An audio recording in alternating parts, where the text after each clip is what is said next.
What's up, guys? I'm going to try and redeem myself a little bit today on this episode because I was lacking so much on the Foxtoberfest 2022 coverage. I figured I'll try and make up for it with the LMR Cruise-In, which is happening tomorrow, October 22nd. So I was kind of on the fence whether I wanted to go to another show, make the 3-hour one-way trip and 3-hour back return in one day. But you know what? I'm going to suck it up because I didn't go last year. I heard the turnout was really good. I know Brutal is going again for a second year. So if Brutal's going to LMR and I'm not there, you know, what does that say about me being kind of the local guy in the area? So I'm going to go. Got the car that I'm going to drive, and that is right. I'm going to take the silver tip ditch coupe. There's a lot of options in the shop. Honestly, I even thought about just cruising the Lightning and making it easy, having AC, because the better half is coming with me. So I want to make sure everyone's comfortable. But the weather in Texas has changed a little bit. It's cooled down. It's going to be a really nice day. Probably perfect windows down cruising day. So I could have taken the strawberry car. Could have taken the white on white ditch coupe here. In fact, I thought about putting this on a trailer behind the Lightning. But the reality is, I did a video about a year ago after Foxtoberfest last year saying, am I putting too many miles on the silver coupe? And amazingly enough, a year has gone by and I bet you I've put 200 miles on that car in the past year. So it's got fresh oil after the show last year in it, and it's been sitting. Otherwise, like, I don't even think I've washed it other than the initial return back to Texas after the show. So I said, you know what? It's comfortable. We got the air ride. Nobody has really seen this car up in the DFW area. So you know what? I'm biting the bullet. Gonna put 180 miles on it each way. So whatever. When everything's said and done, we're talking about 400 miles. And that'll put me right at about 600 miles for the whole year, which I think really isn't that bad. You know, I've talked about it many times.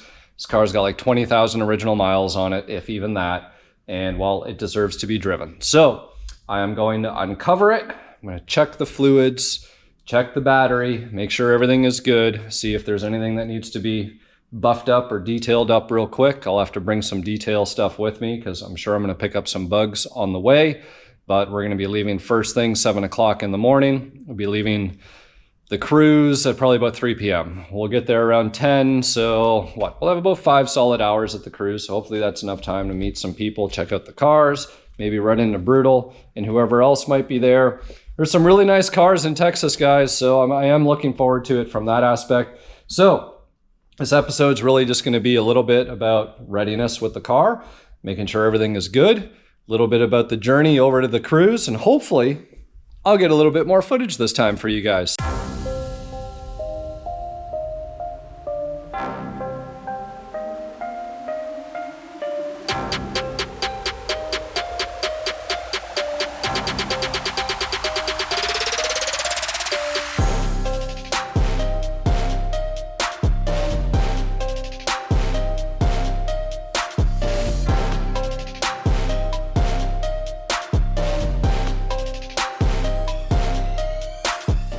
Now, this car did see a few miles just last week. Castle Customs was down visiting. You know, it's our first stop in our Ditch 3000 journey. Ultimately, well, our first resting stop was here in Texas. So we got to mess around, play with some cars, and drink a lot of beers. We do that really well. So everything should be pretty good to go with this. All right, the cover's off. Should be good to go. Just kidding. Let's see. Yeah, interior's pretty clean. I might just run the vacuum over the mats real quick.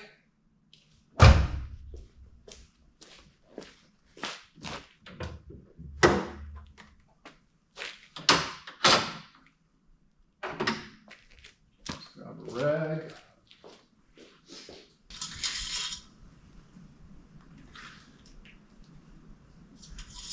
No issues there. Check some of the wiring over here. Got a little bit of stress on this coil harness. Actually, one other thing that annoys me is this line lock rattles around all over the place. I'm gonna try putting a couple tie wraps on it just to keep it. Guys, I need to, and I've had the video on this car of everything that's wrong with this thing. There are genuinely things that I still need to do to this car. As perfect as it looks, it is not perfect. No foxbody is. So just throwing that out there. So there is line lock on here. The original owner raced this car at the track, and you can see how this jiggles. So I'm just gonna run a couple tie wraps there, make sure that that's all good.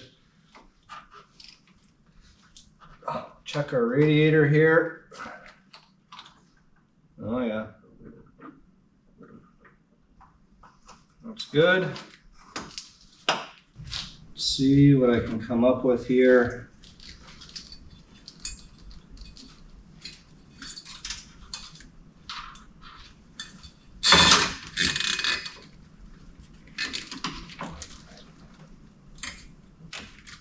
There you go.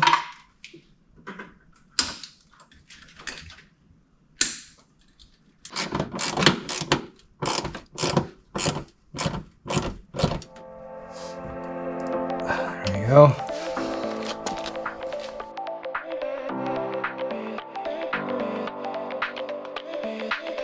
Let's hope that the battery is charged up. I'm going to do some musical cars in here because I want to be able to just drive straight out in the morning. There's nothing worse than if you wake up in the morning, you might be a little tired or groggy, and there's just too many corners, too many cars in here to have a little whoops with. I definitely don't want to have a whoops with this guy, so I'm gonna go ahead now, move a couple cars around, and that way I'll be able to drive straight out.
All right, guys, so clearly I need to put a couple cars on the tenders, and I kind of learned that when Gary was here because I'm pretty sure I needed to boost both these cars the last time around.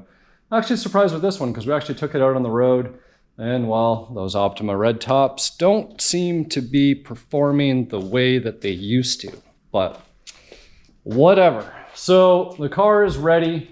Here it is, got a couple chairs in the back, got everything tested over. Compressors run, air tank's full of air, got our ride height set, and that's all good to go. So I just need to go through and grab a couple detailing things. Don't judge me by my trunk. I've said this before, the trunk still needs to be done in this car. That's not the proper sub for the car. The proper Sony is up there, which I want to do in the spare tire well. So I'm gonna get these two cars on the tender so they can charge up. And man, this doesn't look so good, does it? I lost my T. Maybe I'll peel that guy off and yeah, just rock it without it. But other than that, we're pretty much ready for showtime tomorrow. So see you then.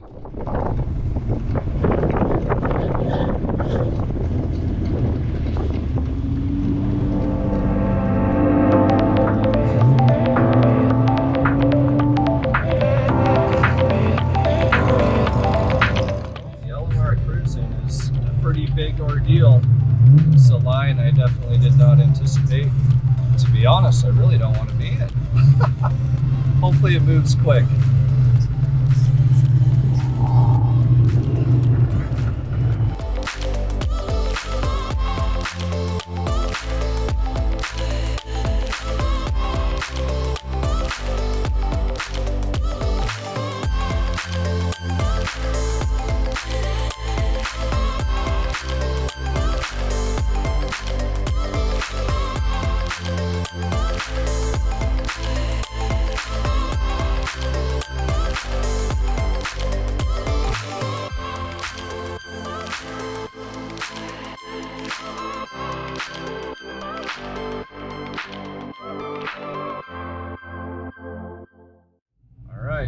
signed a waiver. I've lost my passengers. They actually had to go pee real bad, so I let them out of the car. I was getting a little frustrated, I'm not gonna lie. I'm like, you guys go pee, walk up there and tell me how much longer I'm gonna be in this line. I don't have patience for traffic. Little fun fact, I don't think a lot of people have patience for traffic. I'm just glad that I did drive this car because there's no overheating issues or none of that stuff, so it's a pretty easy drive. Other than the fact that when you're just idling, it doesn't charge because the underdrive pulleys, so thank God for the yellow top Optima. So yeah, we're just about to go through the tunnel and hopefully park. I can see the light. We're getting there, maybe.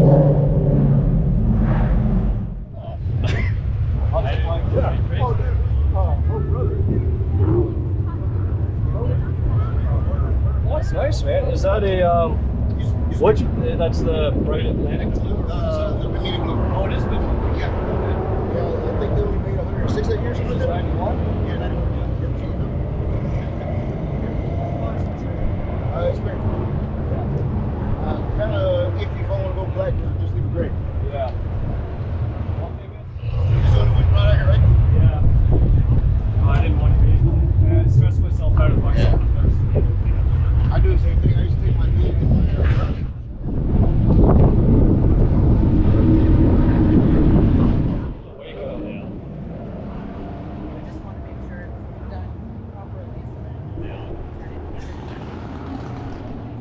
Fancy cars.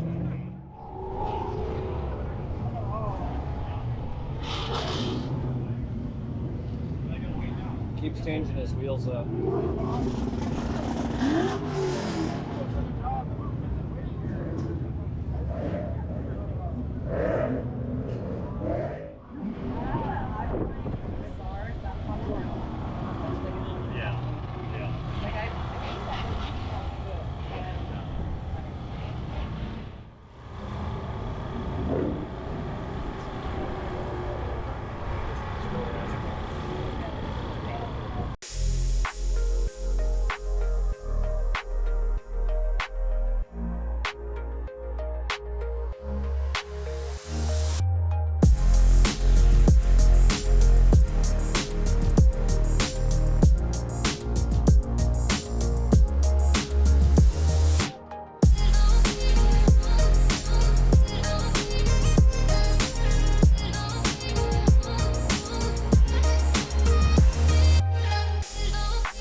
Just for the record, this is my favorite lightning right here. This black, so shiny, so nice. Woo. Love the big tip too, look at that. The exhaust tip.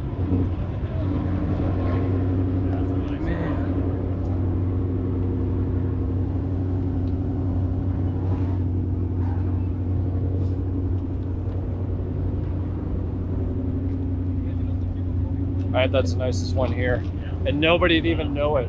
Nobody'd even know it.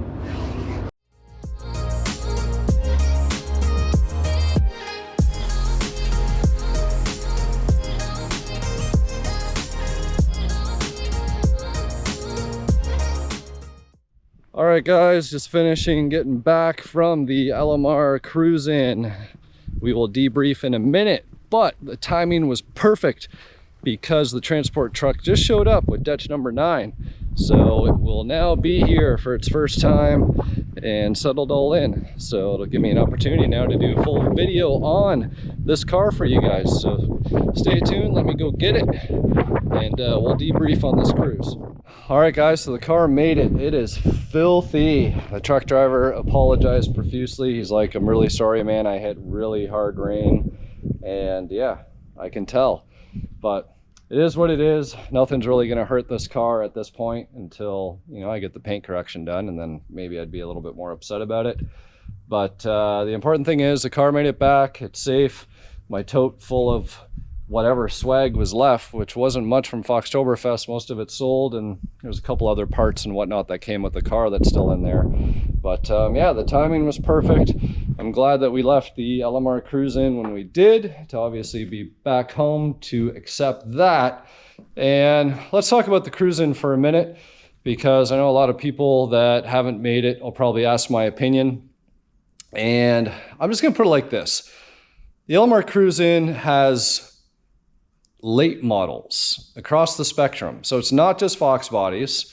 It is your SN95s, it's your new edges, it's your S197s, it's your S550s.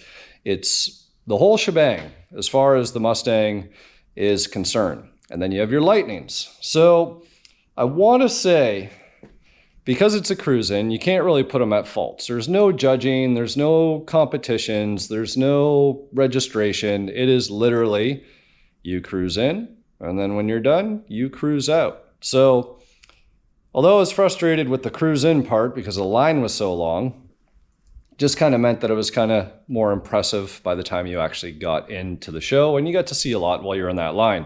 If you have heating, or sorry, not heating, well, maybe if it's cold out, but if you have cooling problems with your car and you want to go to that event and being stuck in that line, I would be a little nervous, because I know there's a few cars in here.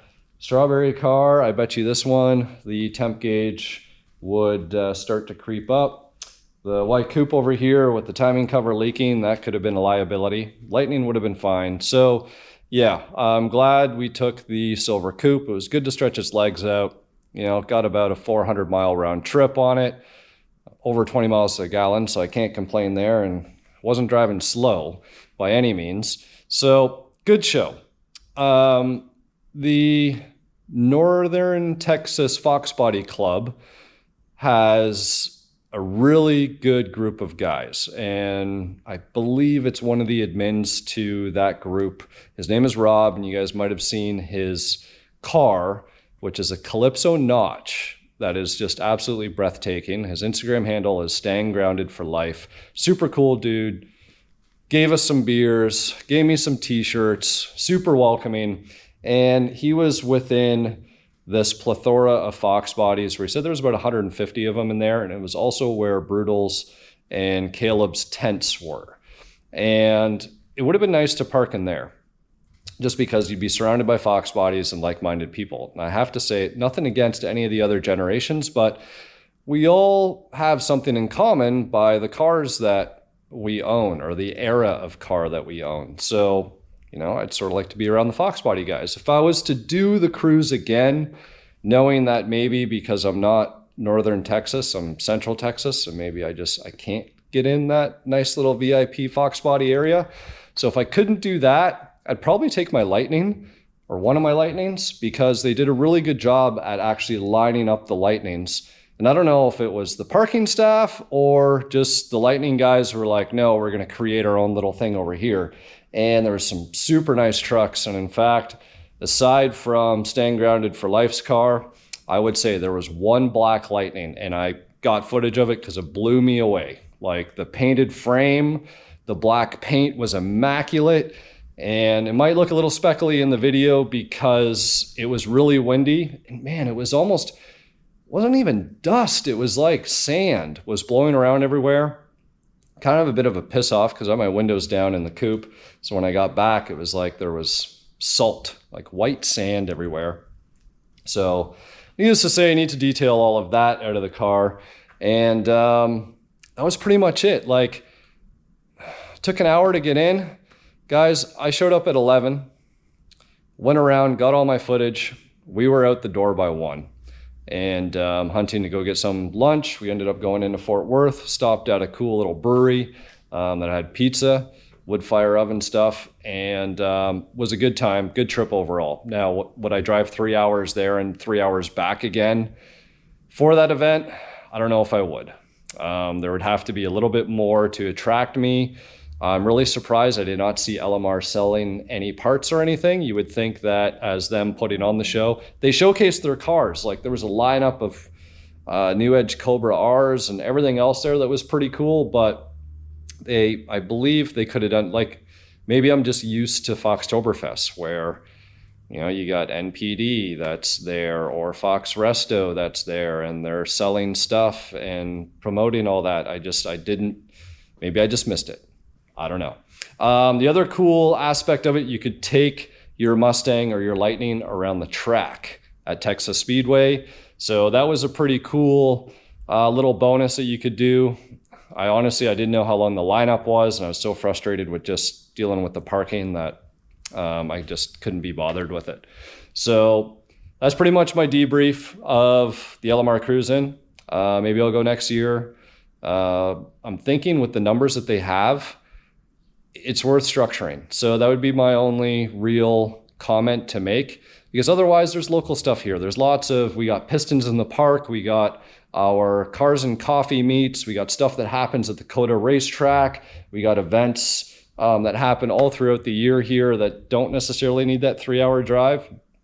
Again, unless there was something specific, you know, that I could get involved in specific to Fox bodies or specific to Lightnings to really make an overall benefit to it. So other than that, if you were local, you'd be crazy not to go. You know what I mean? If you're within an hour and you're, you know, shining up your car, getting it all clean, you want to cruise somewhere, take it around the track, probably see a bunch of people that you know from the area, good excuse to get out, by all means, absolutely. So that's how I feel. Now I am going to wash the number 9 car, and you guys can be sure that there's going to be a full feature on this car. And I'm looking forward to digging in a little bit deeper into it. And I've actually got some really exciting news about it that I'm not going to mention in this video. You're going to have to wait for the next feature one on this car, because the news is just, it blew me away the other day. It honestly, it made my day. So I'll share that with you when that video drops. Until next time, thank you again for all your support. We'll see you back here on the Infamous Project.